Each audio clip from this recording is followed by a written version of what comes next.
ಹಿಮದ ಹೃದಯದಲ್ಲಿ ಅರಳಿದ ಹೂವು ಭಾಗ 3. ಈಗ ನಾನು ನನ್ನ ಮಗನ ಹಸಿವನ್ನು ನೀಗಿಸಬೇಕು. ಅದಕ್ಕೋಸ್ಕರ ಕೆಳಗೆ ಬಿದ್ದಿರೋ ಅನ್ನವನ್ನು ತೆಗೆದುಕೊಳ್ಬೇಕು. ನನ್ನ ಹತ್ರ ಬೇರೆ ಯಾವ ಆಯ್ಕೆ ಇಲ್ಲ ಅಂತ ಅಂದುಕೊಂಡ ಅವಳು ನೆಲಕ್ಕೆ ಬಿದ್ದಿದ್ದ ಅನ್ನವನ್ನು ತೆಗೆದುಕೊಳ್ಳಲು ಮುಂದಾದಳು. ಅಷ್ಟರಲ್ಲಿ ಐ ಹೀಲ್ ಧರಿಸಿದ್ದ ಕಾಲೊಂದು ಆ ಅನ್ನವನ್ನು ತುಳಿದು ಚದುರಿಸಿತು. ಮೀರಾ ಬೆಚ್ಚಿ ಬಿದ್ದು ಮೇಲಕ್ಕೆ ನೋಡಿದಳು. ಅವಳ ಮುಂದೆ ಇಶಿಕಾ ನಿಂತಿದ್ದಳು. ಅವಳ ಕಣ್ಣಲ್ಲಿ ಅಹಂಕಾರ, ದ್ವೇಷ, ಕೋಪ ಎಲ್ಲವೂ ಹೊತ್ತಿ ಉರಿಯುತ್ತಿತ್ತು. ಇಶಿಕಾ ಮೀರಾಳ ಜುಟ್ಟನ್ನು ಹಿಡಿದು, ಶ್ರೀಮಂತನನ್ನ ಮದುವೆ ಆದರೆ ನಿನಗೆಲ್ಲ ಐಷಾರಾಮಿ ಜೀವನ ಸಿಗುತ್ತೆ ಅಂತ ಅಂದ್ಕೊಂಡೆಯಾ? ಇಲ್ಲಿ ನಿನ್ನ ಜೀವನ ನಾಯಿಗಿಂತ ಕಡೆ ಮಾಡ್ತೀನಿ. ನಿನ್ನ ಜಾಗ ಏನಿದ್ರು ನನ್ನ ಕಾಲು ಕೆಳಗೆ ಎಂದು ಹೇಳಿ ಅವಳ ಕೆನ್ನೆಗೆ ಪಟಾರನೆ ಬಾರಿಸಿದಳು. ಮೀರಾ ನೋವಿನಿಂದ ಅತ್ತಳು. ದಯವಿಟ್ಟು ಬಿಟ್ಬಿಡಿ ನನ್ನನ್ನು. ಯಾಕೆ ಹೊಡಿತಿದ್ರು ನನಗೆ?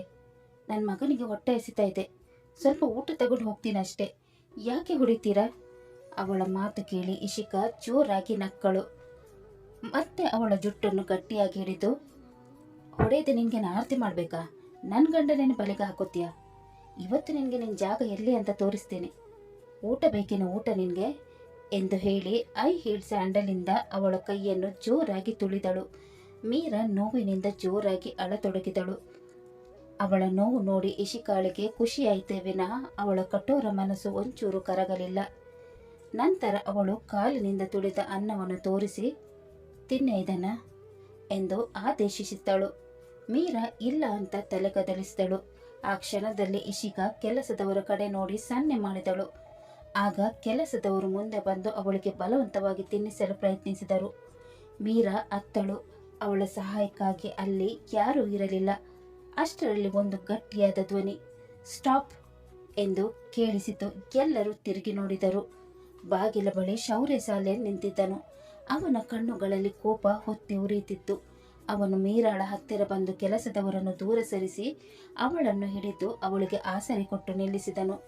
ತನ್ನ ಅತ್ತಿಗೆ ಕಡೆ ನೋಡಿ, ಅತ್ತಿಗೆ ಏನಿದ್ದಲ್ಲ, ನೀವು ಈ ಥರ ಕೆಲಸ ಮಾಡ್ತೀರಂತ ನಾನು ಅಂದ್ಕೊಂಡಿರಲಿಲ್ಲ. ಇಶಿಕಾ ಕೋಪದಿಂದ, ಈ ಥರ ಅಂದರೆ ಯಾವ ಥರ? ನಿನ್ನ ಪ್ರಕಾರ ನನ್ನ ಸವತಿಯನ್ನು ನೋಡಿ ನಾನು ಖುಷಿ ಪಡಬೇಕಾ? ನಾನಿರುವಾಗ ನಿನ್ನ ಅಣ್ಣ ಇವಳನ್ನ ಮದುವೆಗೆ ಮನೆಗೆ ಕರ್ಕೊಂಡು ಬಂದಿದ್ದಾನಲ್ವಾ, ಅದನ್ನು ನೋಡಿ ಖುಷಿ ಪಡಬೇಕಾ? ಖುಷಿ ಪಡಿ ಅಂತ ನಾನು ಹೇಳ್ತಾ ಇಲ್ಲ ಅತ್ತಿಗೆ, ಆದರೆ ಮನುಷ್ಯತ್ವ ಅನ್ನೋದು ಇರುತ್ತೆ ಅಲ್ವಾ, ಅದು ಎಲ್ಲಿಗೆ ಹೋಯಿತು? ನೀವು ನನ್ನ ರೋಲ್ ಮಾಡೆಲ್. ನಿಮ್ಮ ಗುಣ ನೋಡಿ ನಾನು ಯಾವಾಗಲೂ ಹೆಮ್ಮೆ ಪಡ್ತಾ ಇದ್ದೆ. ಇದ್ರೆ ನಿಮ್ಮ ಥರ ಒಳ್ಳೆ ಮನಸ್ಸು ಇರಬೇಕು ಅಂತ ನನ್ನ ಫ್ರೆಂಡ್ಸ್ ಹತ್ರ ಎಲ್ಲ ಹೇಳ್ತಾ ಇದ್ದೆ. ಇಷ್ಟು ದಿನ ನೋಡ್ತಾ ಇರುವ ನೀವೇ ಬೇರೆ, ಇವತ್ತು ನೋಡ್ತಾ ಇರೋ ನೀವೇ ಬೇರೆ. ಎಲ್ಲಿ ಹೋಯ್ತು ನಿಮ್ಮ ಒಳ್ಳೆತನ ಅತ್ತಿಗೆ? ಆಗ ಇಶಿಕಾ ಕೋಪದಿಂದ, ನಾನು ಯಾವ ಸ್ಥಿತಿಯಲ್ಲಿ ಇದ್ದೀನಿ ಅಂತ ನಿನಗೆ ಇನ್ನೂ ಗೊತ್ತಿಲ್ಲ ಶೌರ್ಯ. ನಾನು ಪ್ರೀತಿಸಿದ ನನ್ನ ಗಂಡ ಇವತ್ತು ಬೇರೆಯವಳ ಮೋಹಕ್ಕೆ ಬಿದ್ದಿದ್ದಾನೆ. ಅದನ್ನು ನೋಡಿ ನಾನು ಹೇಗೆ ಸಹಿಸಿಕೊಳ್ಳಿ? I am not a god. ಎಲ್ಲವನ್ನು ಸಹಿಸೋಕ್ಕೆ ನಾನೇನು ದೇವರಲ್ಲ. ನನಗೂ ಫೀಲಿಂಗ್ಸ್ ಅನ್ನೋದಿರುತ್ತೆ. ನೀನು ಪ್ರೀತಿ ಮಾಡ್ತೇವ್ರೆ ಇನ್ನೊಬ್ಬರ ಪಾಲಾದ್ರೆ ಆಗ ನಿನಗೆ ನನ್ನ ನೋವು ಏನು ಅಂತ ಅರ್ಥ ಆಗುತ್ತೆ ಎಂದು ಕೋಪದಿಂದ ಹೇಳಿ ಅಲ್ಲಿಂದ ಹೊರ ನಡೆದಳು. ಅವಳ ಮಾತು ಕೇಳಿಸಿಕೊಂಡ ಶೌರ್ಯ ಮೌನವಾಗಿ, ನಾನು ಪ್ರೀತಿಸಿದ ಹುಡುಗಿ ನನ್ನ ಅಣ್ಣನ ಪಾಲಾಗಿದ್ದಾಳೆ ಅತ್ತಿಗೆ. ನಿನ್ನ ಸ್ಥಾನದಲ್ಲಿ ನಾನು ಕೂಡ ಇದ್ದೀನಿ. ಹಾಗಂತ ಇನ್ನೊಬ್ಬರನ್ನು ನೋಯಿಸೋಕ್ಕಾಗತ್ತಾ ಅಂತ ಅಂದುಕೊಂಡನು. ನಂತರ ಅವನು ಕೆಲಸದವರ ಕಡೆ ಕೋಪದಿಂದ ನೋಡಿ, ಈ ಮನೆಯಲ್ಲಿ ಕೆಲಸ ಮಾಡೋಕ್ಕೆ ಇಷ್ಟ ಇಲ್ಲ ಅಂದರೆ ಎಲ್ಲರೂ ಹೊರಡ್ಬೋದು. ಇದೇ ಕೊನೆ ವಾರ್ನಿಂಗ್. ಇನ್ಮೇಲೆ ಈ ಥರದ ಸಿಚುವೇಶನ್ಗಳು ಈ ಮನೆಯಲ್ಲಿ ನಡೆದ್ರೆ ನಾನು ಮಾತಾಡಲ್ಲ. ಅಣ್ಣ ಬಂದು ಮಾತಾಡಬೇಕಾಗುತ್ತೆ. ಅಣ್ಣ ಏನು ಅಂತ ನಿಮ್ಗೆಲ್ಲರೂ ಗೊತ್ತು ಅಲ್ವಾ, ಅದನ್ನು ನಾನು ಹೇಳಬೇಕಾಗಿಲ್ಲ. ಅವನ ಮಾತು ಕೇಳಿ ಅವರುಗಳ ಮುಖದಲ್ಲಿ ಭಯ ಕಾಣಿಸಿತು. ಶೌರ್ಯ ಮತ್ತೆ ಮಾತು ಮುಂದುವರಿಸುತ್ತಾ,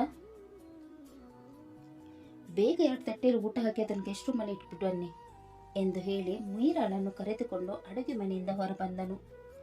ಮೀರಾ ನೋವಿನಿಂದ ಅಳುತ್ತಿದ್ದಳು. ಅವಳ ಕಣ್ಣೀರು ನೋಡಿ ಶೌರ್ಯನ ಹೃದಯ ಕತ್ತರಿಸಿದಂತಾಯಿತು. ಅವಳನ್ನು ಅಪ್ಪಿ ಸಾಂತ್ವನ ಮಾಡುವ ಮನಸ್ಸಾಯಿತು. ಆದರೆ ಅವನು ಹಾಗೆ ಮಾಡುವಂತಿರಲಿಲ್ಲ. ಯಾಕೆಂದರೆ ಈಗ ಅವಳು ತನ್ನ ಅಣ್ಣನ ಹೆಂಡತಿಯಾಗಿದ್ದಳು. ಅವಳನ್ನು ಅವಳ ರೂಮ್ ತನಕ ಬಿಟ್ಟನು. ಆ ಹೊತ್ತಲ್ಲಿ ವಿಹಾನ್ ವಾಶ್ರೂಮ್ ಒಳಗೆ ಇದ್ದನು. ಅವಳ ಕಡೆ ನೋಡಿ, ಮೀರಾ ಅವರೇ, ಅಳ್ಬೇಡಿ.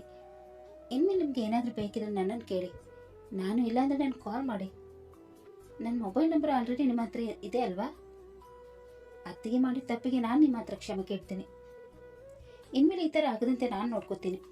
ನೀವು ಅಳಬೇಡಿ, ನೀವು ಅಳೋದನ್ನು ನನ್ನಿಂದ ನೋಡೋಕ್ಕಾಗಲ್ಲ ಎಂದು ಹೇಳಿದನು. ಮೀರಾ ಅವನ ಕಡೆ ನೋಡಿ ತನ್ನ ಕಣ್ಣೀರನ್ನು ಒರೆಸಿಕೊಂಡಳು. ನಾನು ಏನು ಮಾಡಿದ್ದೀನಿ ಅಂತ ಇವರೆಲ್ಲ ನನಗೆ ಈ ರೀತಿ ಶಿಕ್ಷೆ ಕೊಡ್ತಾ ಇದ್ದಾರೆ? ಶೌರ್ಯ ಸರ್, ನನ್ನಿಂದ ಏನಾದರೂ ತಪ್ಪಾಗಿದೆಯಾ? ನಿಮ್ಮ ಅಣ್ಣ ಯಾಕೆ ಈ ರೀತಿ ಮಾಡಿದರು? ನಾನು ಇಷ್ಟಪಟ್ಟು ನಿಮ್ಮ ಅಣ್ಣ ನನ್ನ ಮದುವೆ ಆಗಿಲ್ಲ, ಫೋರ್ಸ್ಫುಲಿ ಮದುವೆ ಆಗಿರೋದು. ನನ್ನ ನಂಬಿ. ನಾನು ಯಾರ ಮನೆಯನ್ನು ಒಡೆಯಕ್ಕೆ ಬಂದಿಲ್ಲ. ನಾನು ಅಂಥವಳಲ್ಲ ಎಂದು ಹೇಳಿ ಚೂರಾಗಿ ಅಳತೊಡಗಿದಳು. ಶೌರ್ಯನಿಗೆ ಏನು ಮಾಡಬೇಕೆಂದೇ ಗೊತ್ತಾಗಲಿಲ್ಲ. ಅವಳ ಕೈ ಹಿಡಿದು ಅವಳ ಕಣ್ಣೀರು ಒರೆಸಿ ಸಾಂತ್ವನ ಮಾಡತೊಡಗಿದನು. ಮನೆಯಲ್ಲಿ ಇಂಪಾರ್ಟೆಂಟ್ ಫೈಲ್ ಮರೆತಿರುವುದರಿಂದ ಅದನ್ನು ತರಲು ಮನೆಗೆ ಬಂದಿದ್ದ ರುದ್ರನ ಕಣ್ಣುಗಳು ಇವರ ಮೇಲೆ ಬಿದ್ದವು. ಆ ಕ್ಷಣ ರುದ್ರನ ಕಣ್ಣುಗಳು ಕೋಪದಿಂದ ಕೆಂಪಾಗತೊಡಗಿತು. ಶೌರ್ಯ ಮೀರಳನ್ನು ಸಮಾಧಾನ ಮಾಡಿ ರೂಮಿನಿಂದ ಹೊರಬಂದನು. ಆ ಕ್ಷಣ ಆ ರೂಮ್ ಮತ್ತೆ ಮೌನದಲ್ಲಿ ಮುಳುಗಿತು. ಆ ಮೌನ ಒಡೆದಂತೆ ಬಾಗಿಲು ಜೋರಾಗಿ ತೆರೆಯಿತು. ರುದ್ರ ಒಳಗೆ ನುಗ್ಗಿದನು. ಅವನ ಕಣ್ಣುಗಳಲ್ಲಿ ಕೋಪ ಹೊತ್ತಿ ಉರಿಯುತ್ತಿತ್ತು. ಉಸಿರಾಟ ಗಟ್ಟಿಯಾಗಿತ್ತು. ಮೀರಾ ಅರ್ಥ ಮಾಡಿಕೊಳ್ಳುವ ಮುಂಚೆ ಅವನು ಅವಳ ಕೈ ಗಟ್ಟಿಯಾಗಿ ಹಿಡಿದು ಎಳೆದನು. ಅವನು ಇಲ್ಲಿ ಏನು ಮಾಡ್ತಾ ಇದ್ದ? ನೀನು ಅವನನ್ನು ಇಲ್ಲಿ ಕರೆಸ್ಕೊಂಡೆಯಾ ಎಂದು ಜೋರಾಗಿ ಗರ್ಜಿಸಿದನು. ಅವನ ಮಾತುಗಳಲ್ಲಿ ಕೋಪ ಮಾತ್ರ ಅಲ್ಲ, ಸಂಶಯವು ಎದ್ದು ಕಾಣುತ್ತಿತ್ತು. ಗಂಡಸರು ಅಂದರೆ ಅಷ್ಟು ಆಸೆ ನಿನಗೆ ಎಂದು ಹೇಳಿ ಅವಳನ್ನು ತಳ್ಳಿದನು. ಮೀರಾ ಸಮತೋಲನ ಕಳೆದುಕೊಂಡು ಮಂಚದ ಮೇಲೆ ಬಿದ್ದಳು. ರುದ್ರ ಅವಳ ಸನಿಹ ಹೋಗಿ ಅವಳ 2 ಕೈಗಳನ್ನು ಮೇಲಕ್ಕೆ ಬಿಗಿಯಾಗಿ ಹಿಡಿದನು. ಮೀರಾ ನಡುಗುತ್ತಿದ್ದಳು. ಭಯದಿಂದ ಅವಳ ದೇಹವೇ ಕಂಗಾಲಾಗಿತ್ತು. ಅವನು ತನಗೆ ಏನಾದರೂ ಮಾಡಿಬಿಡುತ್ತಾನೋ ಅನ್ನೋ ಭಯದಲ್ಲಿ ಅವಳು ಕಣ್ಣು ಮುಚ್ಚಿಕೊಂಡಳು. ಆ ಮುಚ್ಚಿದ ಕಣ್ಣುಗಳಲ್ಲಿ ಕಣ್ಣೀರು ಧಾರಾಕಾರವಾಗಿ ಸುರಿಯುತ್ತಿತ್ತು. ರುದ್ರ ಅವಳ ತೀರ ಸನಿಹ ಬಂದು ಅವಳಿಗೆ ಚುಂಬಿಸಲು ಮುಂದಾದನು. ಒಂದು ಕ್ಷಣ ಅವಳ ಮುಖದ ಮೇಲೆ ಅವನ ಕಣ್ಣುಗಳು ನಿಂತವು. ಅವಳು ಸರಳ ಸೌಂದರ್ಯ ರೂಪ. ಕಣ್ಣೀರಿನಿಂದ ತೇವವಾದರೂ ಆ ಕಣ್ಣುಗಳಲ್ಲಿ ಅಪಾರ ಆಳ ನಿಷ್ಕಪಟತೆ ಹೊಳೆಯುತ್ತಿತ್ತು. ಹಾಲಿನಂತೆ ಮೃದುವಾದ ಚರ್ಮದ ಮೇಲೆ ಸ್ವಾಭಾವಿಕ ಕಾಂತಿ. ಯಾವ ಅಲಂಕಾರ ಇಲ್ಲದಿದ್ದರೂ ಅವಳಲ್ಲಿ ಒಂದು ಸಹಜ ಶೋಭೆ, ಒಂದು ಮೃದುವಾದ ಮಿಂಚು. ಅವಳ ಅದರಗಳು ಭಯದಿಂದ ನಡುಗುತ್ತಿದ್ದವು. ಒಂದು ಕ್ಷಣ ಅವಳ ಸೌಂದರ್ಯವನ್ನು ತದೇಕಚಿತ್ತವಾಗಿ ನೋಡಿ ಕಳೆದು ಹೋದನು. ಆದರೆ ಮತ್ತೊಂದು ಕ್ಷಣ ಹಠಾತ್ ಅವನ ಮುಖದಲ್ಲಿ ತಿರಸ್ಕಾರ ಮೂಡಿತು. ಅವನು ಅವಳನ್ನು ತಳ್ಳಿ ಹಾಕಿ ದೂರ ಸರಿದು ಎದ್ದು ಕುಳಿತನು. ರುದ್ರ ಅವಳ ಕಡೆ ತಿರಸ್ಕಾರದಿಂದ ನೋಡಿ, ನಿನ್ನನ್ನು ಮುಟ್ಟುವಷ್ಟು ಕೆಟ್ಟ ಕಾಲ ನನಗೆ ಇನ್ನೂ ಬಂದಿಲ್ಲ. ನಿನ್ನನ್ನು ನೋಡಿದ್ರೇ ಆಸೆಯಾಗುತ್ತೆ ನನಗೆ. ನಿನ್ನಂಥವ್ರು ಈ ಭೂಮಿಗೇನೆ ಭಾರ. ಆ ಮಾತುಗಳು ಮೀರಾಳ ಹೃದಯವನ್ನು ತುಂಡು ಮಾಡುತ್ತಿದ್ದವು. ಅವನು ಮತ್ತೊಮ್ಮೆ ಗಟ್ಟಿಯಾಗಿ ಹೇಳಿದನು, ಇದೇ ಕೊನೆ. ಗಂಡಸರೇನಾದರೂ ಈ ರೂಮ್ ಒಳಗೆ ಬಂದರೆ ನಾನು ಮನುಷ್ಯನಾಗಿರಲ್ಲ ಎಂದು ಹೇಳಿ ಹಿಂತಿರುಗಿ ನೋಡದೆ ಹೊರಟನು. ಬಾಗಿಲು ಜೋರಾಗಿ ಮುಚ್ಚಿತು. ಮೀರಾ ಅಲ್ಲೇ ಕುಸಿದು ಕುಳಿತು ಜೋರಾಗಿ ಅತ್ತಳು. ನೋವು ಅವಮಾನದಿಂದ ತತ್ತರಿಸಿ ಹೋದಳು. ಈ ಮನುಷ್ಯನ ನಾನು ಯಾಕೆ ಮದುವೆ ಆದ? ಪ್ರೀತಿಗಂತೂ ಖಂಡಿತ ಅಲ್ಲ. ನನ್ನ ಮೇಲೆ ದ್ವೇಷ ಏನಾದರೂ ಇರ್ಬೋದಾ? ನನ್ನನ್ನು ದ್ವೇಷ ಮಾಡೋಕ್ಕೆ ನಾನು ಏನು ತಪ್ಪು ಮಾಡಿದ್ದೇನೆ? ನನ್ನನ್ನು ಮುಟ್ಟೋಕೆ ಅಸಹ್ಯ ಆಗುತ್ತಾ? ಅಷ್ಟೊಂದು ಅಸಹ್ಯ ಆಗದಿದ್ದರೆ ನನ್ನನ್ನು ಮದುವೆ ಯಾಕಾಗಬೇಕಿತ್ತು? ನಾನೇನಾದರೂ ಹೇಳಿದ್ದ ಮದುವೆ ಆಗುವಂತ? ಬಲವಂತವಾಗಿ ಮದುವೆ ಆಗಿದ್ದಲ್ಲದೆ ನನ್ನ ಕ್ಯಾರೆಕ್ಟರ್ ಬಗ್ಗೆ ಮಾತಾಡ್ತಾರೆ. ನನ್ನ ಕ್ಯಾರೆಕ್ಟರ್ ಬಗ್ಗೆ ಮಾತಾಡೋಕ್ಕೆ ಇವ್ರಿಗೆ ಯಾರು ಪರ್ಮಿಷನ್ ಕೊಟ್ಟಿದ್ದು? ದುಡ್ಡಿದೆ ಅಂತ ನಮ್ಮಂಥ ಬಡವರ ಜೀವನದಲ್ಲಿ ಏನು ಬೇಕಾದ್ರೂ ಮಾಡ್ತಾರಾ? ಅಯ್ಯೋ ದೇವ್ರೆ, ಯಾಕೆ ನನಗೆ ಈ ರೀತಿ ಹಿಂಸೆ ಕೊಡ್ತೀಯಾ? ಅದ್ರ ಬದಲು ನನ್ನನ್ನು ನಿನ್ನ ಹತ್ರ ಕರೆಸ್ಕೊಳ್ಬಾರ್ದ ಎಂದು ಹೇಳಿ ಜೋರಾಗಿ ಅಳತೊಡಗಿದಳು. ಅಷ್ಟರಲ್ಲಿ ವಾಶ್ರೂಮ್ಗೆ ಹೋಗಿದ್ದ ವಿಹಾನ್ ಹೊರಗೆ ಬಂದನು. ಅವನನ್ನು ನೋಡಿ ಮೀರಾ ಕಣ್ಣೀರು ಮರೆಮಾಚಿಕೊಂಡಳು. ಅವಳನ್ನು ನೋಡಿದವನು, ಅಮ್ಮ ಊಟ ಎಲ್ಲಿ? ಹೊಟ್ಟೆ ಹಸಿ ತಡೆಯಕ್ಕಾಗಲ್ಲ. ಅವನ ಮಾತು ಅವಳ ಕರುಳು ಹಿಂಡತೊಡಗಿತು. ನನ್ನ ಮಗನಿಗೆ ಊಟ ಇಲ್ಲದ ಪರಿಸ್ಥಿತಿ ಬಂತಲ್ಲ, ಅಯ್ಯೋ ದೇವ್ರೆ, ನಂದು ಒಂದು ಜನ್ಮನ ಅಂತ ಅಂದುಕೊಳ್ಳುತ್ತಾ ಅಳತೊಡಗಿದಳು. ಇದನ್ನು ನೋಡಿದ ವಿಹಾನ್ ಅವಳ ಕಣ್ಣೀರು ಒರೆಸಿ, ಅಳ್ಬೇಡ ಅಮ್ಮ, ಊಟ ಇಲ್ಲ ಅಂದರೆ ಬೇಡ ಬಿಡು, ನೀನು ಮಾತ್ರ ಅಳ್ಬೇಡ, ಇನ್ಮೇಲೆ ಊಟ ಕೇಳಲ್ಲ ಎಂದು ಹೇಳಿದನು. ಅವಳು ಅವನನ್ನು ತಪ್ಪೆ ಹಿಡಿದು ಅಳತೊಡಗಿದಳು. ಅಷ್ಟರಲ್ಲಿ ಕೆಲಸದಾಕೆ 2 ತಟ್ಟೆಯಲ್ಲಿ ಊಟ ತಂದು ಟೇಬಲ್ ಮೇಲೆ ಇಟ್ಟು, ಮೇಡಮ್ ಊಟ ತಂದಿದ್ದೇನೆ, ನಿಮ್ಗೇನಾದರೂ ಬೇಕಾದರೆ ನನಗೆ ಹೇಳಿ, ನಾನು ಮಾಡಿಕೊಡ್ತೀನಿ. ಅವರೆಲ್ಲ ಸರಿ ಇಲ್ಲ, ಬೇಕಂತಲೇ ನಿಮ್ಗೆ ಕಷ್ಟ ಕೊಡ್ತಾರೆ ಎಂದು ಹೇಳಿದಳು. ಮೀರಾ ಕೃತಜ್ಞತಾ ಭಾವದಿಂದ ಅವಳ ಕಡೆ ನೋಡಿದಳು. ಮೇಡಮ್, ನನ್ನ ಹೆಸರು ತಾರಾ. ನಾನಿಲ್ಲಿ 3 ವರ್ಷದಿಂದ ಕೆಲಸ ಮಾಡ್ತಾ ಇದ್ದೀನಿ. ರುದ್ರ ಸರ್ ಮತ್ತು ಶೌರ್ಯ ಸರ್ ತುಂಬ ಒಳ್ಳೆಯವರು. ರುದ್ರ ಸರ್ಗೆ ಸ್ವಲ್ಪ ಕೋಪ ಜಾಸ್ತಿ, ಆದರೆ ಅವ್ರ ಮನಸ್ಸು ತುಂಬ ಒಳ್ಳೆಯದು. ಅವ್ರು ನಿಮ್ಮನ್ನು ಯಾಕೆ ಮದುವೆ ಆದ್ರೆ ನನಗೆ ಗೊತ್ತಿಲ್ಲ, ಆದರೆ ಅವ್ರು ತುಂಬ ಒಳ್ಳೆಯವರು. ವಿಷಯ ಬೇರೆ ಏನಾದರೂ ಇರಬೇಕು, ಅದಕ್ಕೆ ಅವ್ರು ನಿಮ್ಮನ್ನು ಮದುವೆ ಆಗಿದ್ದಾರೆ. ನೀವು ಅವ್ರನ್ನ ತಪ್ಪು ತಿಳ್ಕೊಬೇಡಿ. ನಿಮಗೆ ಏನಾದರೂ ಬೇಕಿದ್ರೆ ನನ್ನನ್ನು ಕರೀರಿ, ನಾನು ಬರ್ತೀನಿ. ಹುಷಾರಾಗಿರಿ ಅಂತ ಹೇಳಿ ತಾರಾ ಅಲ್ಲಿಂದ ಹೊರ ನಡೆದಳು. ಅಷ್ಟರಲ್ಲಿ ವಿಹಾನ್ ಊಟ ನೋಡಿ ಅವಳ ಹತ್ತಿರ ಬಂದು, ಅಮ್ಮ ಊಟ ಕೊಡು ಎಂದನು. ಅವಳು ಅವನಿಗೆ ಊಟ ತಿನ್ನಿಸತೊಡಗಿದಳು. ಅವನಿಗೆ ಊಟ ಕೊಟ್ಟು ಆದ ಮೇಲೆ ತನ್ನ ತಟ್ಟೆ ತೆಗೆದುಕೊಂಡಳು. ಆಗ ಅವಳಿಗೆ ಸ್ವಲ್ಪ ಹೊತ್ತು ನಡೆದ ಘಟನೆ ನೆನಪಾಗಿ ಕಣ್ಣೀರು ತುಂಬಿ ಬಂದಿತು. ಇದೇ ಊಟಕ್ಕೆ ಅಲ್ವಾ ಅವರೆಲ್ಲ ನನ್ನನ್ನು ಆ ರೀತಿಯಾಗಿ ನಡೆಸಿಕೊಂಡಿದ್ದು ಅಂತ ಅಂದುಕೊಳ್ಳುತ್ತಾ ಅಳತೊಡಗಿದಳು.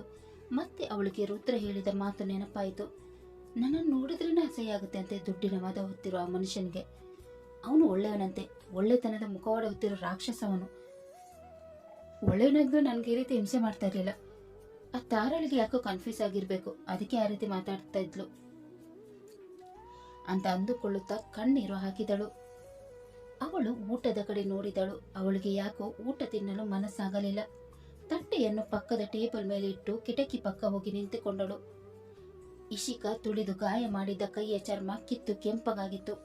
ಅದನ್ನು ನೋಡಿದ ಅವಳು, ಈ ಗಾಯಕ್ಕಿಂತ ಮನಸ್ಸಿಗಾದ ಗಾಯನೇ ಹೆಚ್ಚು. ಇದೆಲ್ಲ ಒಂದಿನ ವಾಸಿಯಾಗ್ಬೋದು, ಆದರೆ ಮನಸ್ಸಿಗಾದ ಗಾಯ ವಾಸಿಯಾಗತ್ತಾ ಅಂತ ಅಂದುಕೊಳ್ಳುತ್ತಾ ಹಾಗೆಯೇ ನಿಂತುಕೊಂಡಳು. ರಾತ್ರಿಯ ಹೊತ್ತು ಆಫೀಸು ಮುಗಿಸಿ ಮನೆಗೆ ಬಂದ ರುದ್ರ ತನ್ನ ರೂಮ್ ಒಳಗೆ ಹೋಗಿ ಬಟ್ಟೆ ಬದಲಾಯಿಸುತ್ತಿದ್ದನು. ಆ ಹೊತ್ತಿಗಾಗಲೇ ಅವನ ಮಗ ಸಾರಾಂಶ್ ನಿದ್ದೆ ಮಾಡುತ್ತಿದ್ದನು.